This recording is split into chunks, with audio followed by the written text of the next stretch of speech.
How to start stock investing and how much? Ang una mong gagawin ay gumawa ka ng account sa Philippine Stock Market.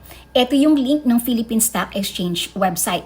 Nakalista dyan lahat ng legit stock brokers. Ang mga halimbawa nito, BDO Securities, BPI Trade, First Metrosec, and Call Financial at marami pang iba.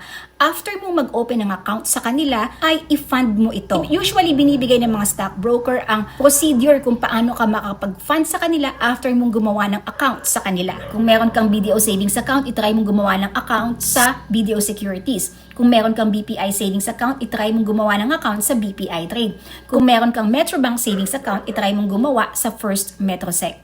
At kung gusto mo naman ay Call Financial. Pero ang Call Financial ay 25,000 ang initial investment nila para makapag-invest ka. Pero yung buong 25,000 na yan, pang-invest mo na yan. Kung beginner ka sa Philippine Stock Market, ang magandang simulan dito na bilhin mong stock ay mga kasama sa blue chips dahil considered as good stocks to. Pero bago ka pa rin bumili ng kahit na anumang stock sa Philippine Stock Market, mas maganda na aralin mo muna to dahil alam naman natin na mas risky ang isang investment kapag hindi ito ay naaral.